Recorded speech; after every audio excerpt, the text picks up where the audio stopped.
The training ground was alive with cheers and laughter. Every time she tried to keep up, her peers scoffed, whispering, and rolling their eyes.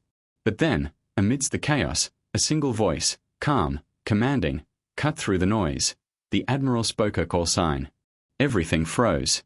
Every mocking glance vanished. What did he see that no one else did? Why did that simple phrase change everything? The morning air was thick with tension and the smell of sweat and gunpowder. The training ground buzzed with activity, yet for her, every step felt heavier than the last. She adjusted the straps of her gear, tried to steady her breathing, and glanced at the others, mostly seasoned trainees who moved with a confidence she had yet to claim. Their laughter was sharp, slicing through the rhythm of drills and commands.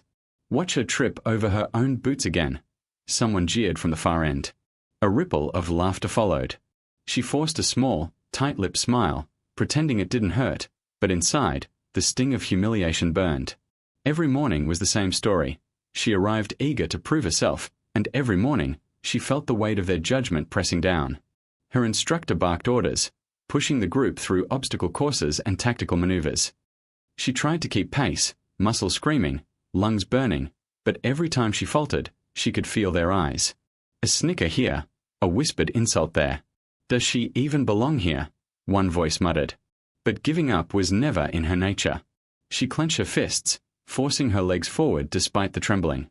She reminded herself why she had come this far. She wasn't here for applause. She was here because she knew she had something others didn't see yet.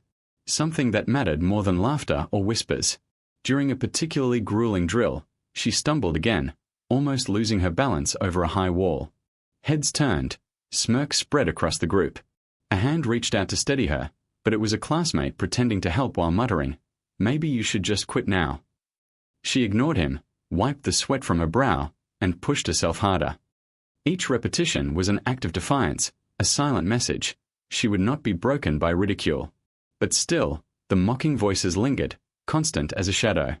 And yet, despite the relentless teasing, a quiet determination began to form inside her. She remembered the stories of veterans who had risen from obscurity, of commanders who had seen potential where others saw weakness. She told herself that her moment would come.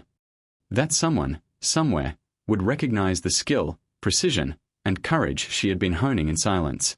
As the sun climbed higher, casting long shadows over the training ground, she moved through each exercise with growing focus. Each drill was no longer just about surviving the ridicule. It was about proving, first to herself and then to the world, that she belonged here. Every mocking laugh fueled her resolve. Every scoff sharpened her determination. And all the while, she didn't notice the calm figure observing from the sidelines, the Admiral, whose eyes seemed to cut through the noise, assessing, measuring, seeing far beyond the surface. That figure, unnoticed by everyone else, was about to change everything. By midday, the laughter had intensified. Her peers seemed to thrive on her missteps, whispering behind her back and exchanging glances that made her feel smaller with every glance. She moved through the drills almost mechanically now, her body reacting by habit, but her mind was consumed by the relentless ridicule. She had tried to fit in, to earn a nod of approval, a hint of respect. But every attempt ended in mockery, every small success ignored, every mistake amplified. The isolation was suffocating. She found herself running laps alone, training past exhaustion, thinking of every insult that had been thrown at her. Each word replayed in her mind like a relentless drumbeat. "Come on, keep up, slowpoke," one trainee shouted. Another laughed. "Maybe she's allergic to success." Her chest tightened, not from exertion, but from the weight of being dismissed, underestimated, and overlooked. Every glance at her fellow trainees revealed their smug confidence, the easy camaraderie she couldn't touch. Even the instructors seemed oblivious, moving quickly from one trainee to the next, their praise distributed unevenly, never reaching her. And yet, amid the isolation, something inside her refused to break. A quiet voice in the back of her mind reminded her why she was here, why she had endured the long nights, the early mornings, and the relentless physical punishment. She remembered the stories of those who had started at the bottom, ignored and underestimated, only to rise above the doubt and derision. She reminded herself that recognition, real recognition, was rare and fleeting, but worth every struggle. The drills continued. She pushed herself to the limit, scaling walls, dragging heavy equipment, performing exercises that left her muscles trembling.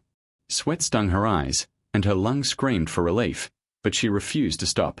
Every drop of effort was a silent protest against the mocking voices. Every step forward was a statement. She would not be defined by their laughter. And then it happened, the moment before everything changed. She paused at the edge of the obstacle course, heart hammering, breath ragged. A signal from the sidelines caught her eye. The Admiral was watching. Not just observing casually, but studying her. Every movement, every falter, every push past exhaustion, he saw it all. Time seemed to slow. The laughter of her peers faded into the background. The mocking smirks became irrelevant. In that instant, the weight of isolation shifted slightly. It was no longer just about being ridiculed, it was about being seen. Truly seen. She didn't know why, but a shiver ran down her spine. There was an undeniable presence, a quiet authority in the way the Admiral's gaze followed her. Something told her that this wasn't just another drill, another day of unnoticed effort. Something told her that recognition, validation, and perhaps even respect were closer than she had ever dared to imagine. Every motion became deliberate, precise. Her mind sharpened, her body followed. She wasn't performing for the mockery anymore. She was performing for the one person who mattered in that moment, the one who could change the story entirely. And then, the Admiral spoke.